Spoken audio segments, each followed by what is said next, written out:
Hey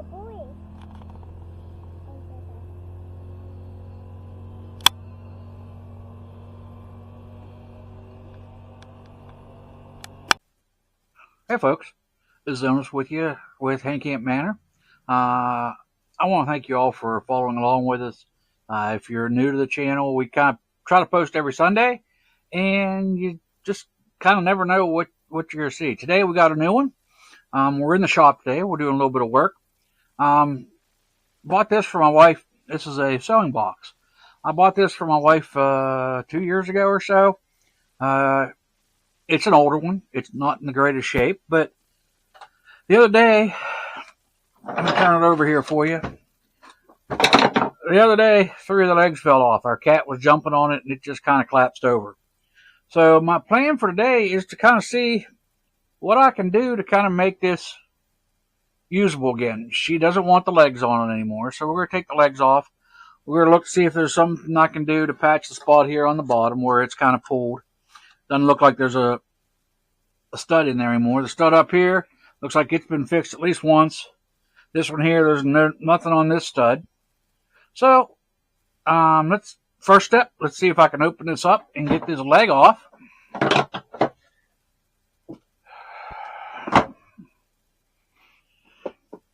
Aha, there's the other legs. We found the old legs.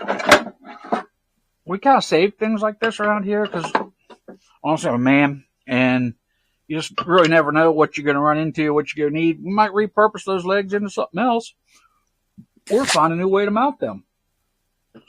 So I guess that's kind of a man issue. We tend to keep a hold of things that we ought not to keep because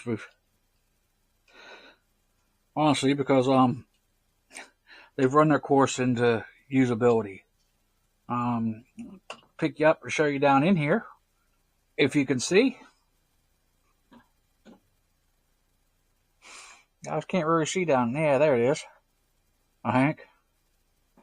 Right down in here. Yeah, there it is. Right down here in the corner is the other screw. We're going to see if we can get a hold of that with something and turn it out so we can get this last leg off. And we'll go from there. Let's see. It looks like it's just a bolt. So I should be able to grab a hold of it with probably a pair or a crescent wrench. So let's see if we can do that first, and we'll go from there. Let's see.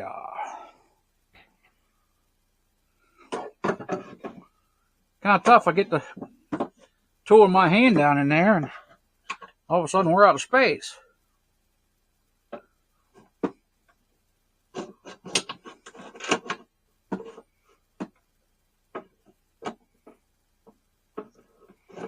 There we go. I think I'm on it now. Maybe not.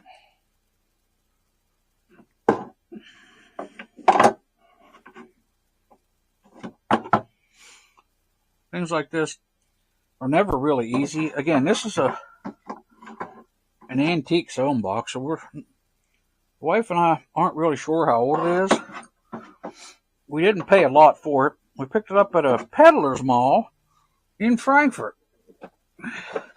We didn't pay much for it. I think we paid $15 or $20 for it. The wife really liked it. So, being the good husband that I am, I decided that we could purchase it because my wife does sew. She loves to sew. She's been making quilts. She made all the curtains that we have in our house. That's just the type of things that she likes to make. Now that that's loose, let's see if I can turn it out of there. Yeah, it's going to turn out. It's just a little stiffer than what I was hoping for. And it seems to be pretty long. Put this through a 2x4 almost. And with it being what it is, it's not wanting to screw out of there real easy. So, I think I might give you a pause here. See, got the other leg off. Now I've got to get the bolt out of the bottom of it. I'll turn you off here. I'll bring you back when I when I get everything done, and we'll move on to the next step. Okay, I got the bolt out. Now the other thing she was saying is some of these screws and stuff were getting kind of loose. So I think we're going to go through and tighten some of them up. These look like your standard hex bolt. Yeah, oh yeah, that one's real loose. This is one of the ones that holds the handle on.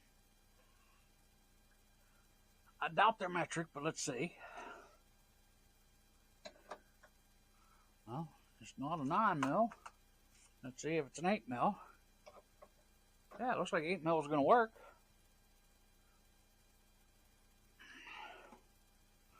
So let's grab a small pair of channel locks out of the handy dandy toolbox.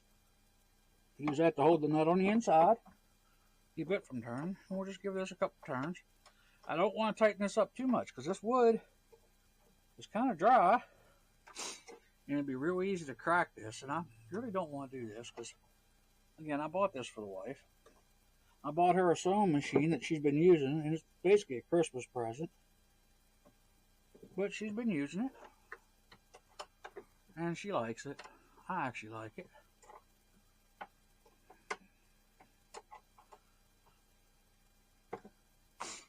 Now, I'll turn around and we'll tighten the other bolts and we'll be right back with you. Okay, folks, I got all these bolts tightened, which hold the handle on. Now, the other thing she was talking about is all these little tiny screws. She said, she's tightened them a couple times. So I'm going to go back over them and give them just a little bit of tighten and see how they do. See if they can actually get tight. That one seems to be pretty tight. Oh, that one's loose. Give it a little torque.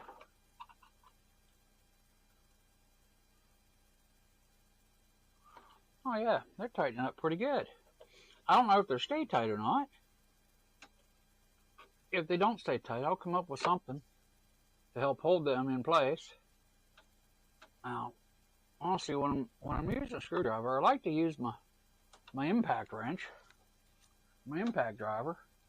But with this, as old as this is and as dry as this is, I don't want to do it. Now, I'll tip this over just a little bit so you can kind of see. It's got a spot here, of course the big bottom, and the tops of these both open up for a couple more divided areas on both of them. Which is the reason the wife likes it. She can keep most of her sewing supplies right in one area. So let's work on tightening the rest of these screws. Not the greatest lighting over here, and I apologize for that. But my shop is kind of small. If I turn more lighting on, it creates a glare on all of this. And I really don't want to do that to you guys. I want you to see what I'm doing.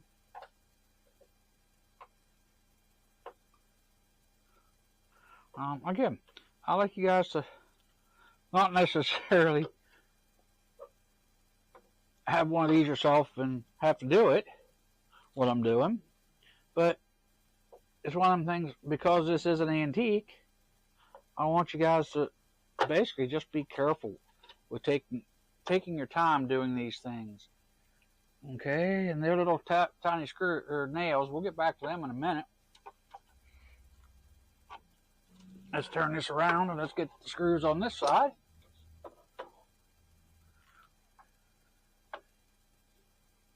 Wow. Most of these are good and tight. Again, we wouldn't be having this problem. Well, when we bought this, the legs were already kind of loose and I'd tighten them up a little bit.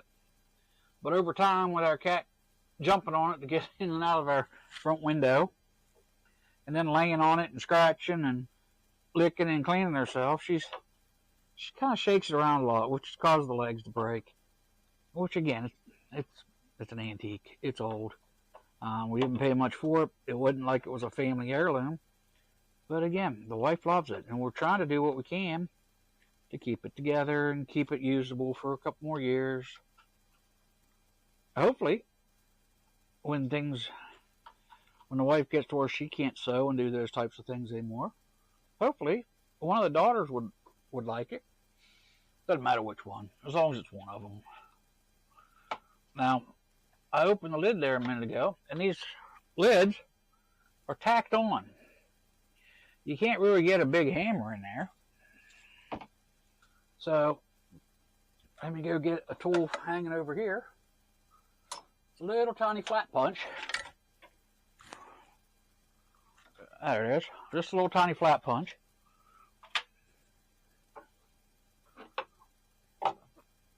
I got a little tiny soft blow mount. It's like a rubber mount. Rubber on this side, and it's a little bit harder on this side. So let's close these up. Oh yeah, that works nicer. When I take this in the house in a little bit, because these are a little bit tighter, I'll get some soap and rub on the sides of these to allow them to be a little bit smoother. It's just like giving them a little bit of wax job. I can see we've got a bunch of nails across here. All I'm going to do is put my flat punch on it and give it a slight tap. I'll give each one a slight tap. You hear the difference between the tight ones and the loose ones. We're just going to tighten all these up just a little bit.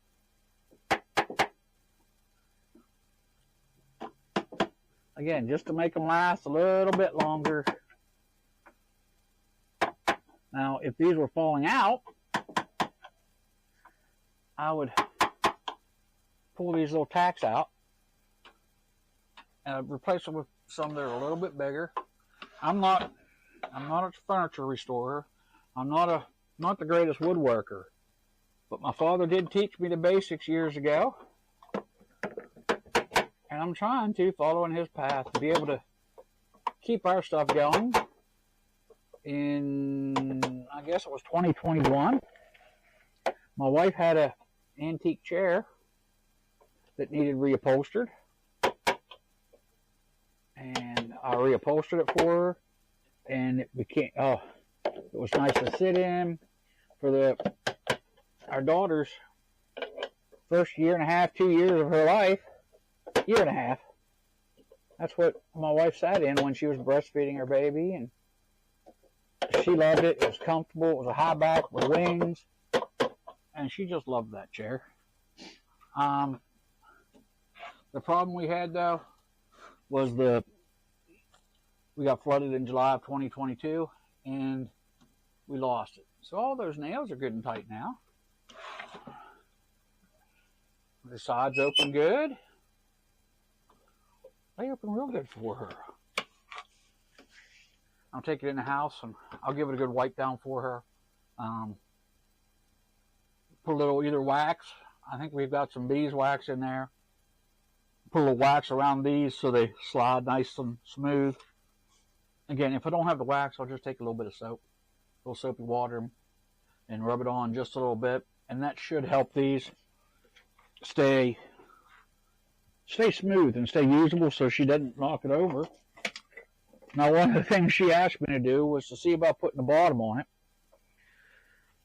And honestly, right now, I don't have a piece of wood or anything that I can put on it for her. So we'll save that for maybe another video. But here we go.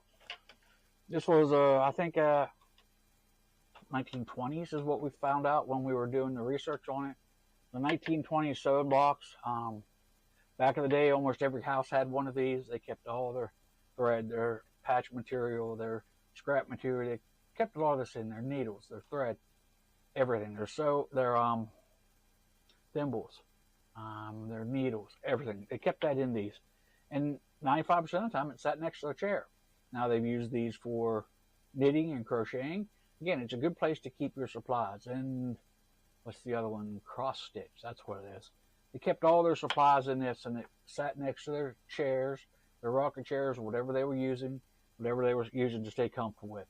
That's where these usually stayed. Now, I hope you guys find this video interesting. We are Henny Camp Manor. You can find us on Facebook, Instagram, and here on YouTube under Henny Camp Manor. On Facebook and YouTube, we are Henny Camp Manor Bikes and Books. My wife has her YouTube channel under Deidre Nicole. She also has her Facebook page as Deidre Nicole. So go give her a follow and give her a like. Let's see, it's Saturday, just Thursday or Friday this week. Her new ebook went live. It is out there available for purchase. I can't remember all the places that it's available. I can't even tell you one of them right now. And I'm sorry about that, folks. But hit that little like button, folks. Everybody who likes this, everybody, we appreciate you all, and all of those likes help our family. It encourages us to do more stuff like this. And again, I want to try to keep my channel here as a DIY, a do-it-yourself stuff. If you've got questions as to something you'd like to see on this channel, don't hesitate to shoot us a message on here, put it in a comment, shoot me a message on Handicap Manor Bikes and Books. Shoot me a message. I love to hear from you guys. I love your input on things. If you see something I could have done a little different to make it a little bit better, again, don't hesitate. Make a comment. All the comments, all the likes, all of that really help us. And if you hit the like button, hit the little belly thingy over in the corner so you get notified when we get our video, when we put our videos up. And again, like I said at the beginning of this, we do post a new video every Sunday. We've been doing this for probably three and a half, maybe 4 months now, and I haven't missed a Sunday yet. So I feel good about that myself. I know in some upcoming, we've got plans for all kinds of upcoming videos. One of the ones we're going to shoot here coming up is going to be an EDC, everyday carry, as to what I carry in the back of my Jeep for emergencies out on the road. And not just emergencies for myself, it'll be emergencies to help other people, things like that. We'll go over some of the stuff that I carry and some of the things that I like to have with me. And once we put that video up, if there's something that you usually carry, let me know. If there's something you usually carry in your trucks now or in your cars now, shoot me a message, and it might be something that I might want to add into my EDC kit. So we love you, folks. Give us a like. Give us a follow. We love all of you all. And may God bless you all.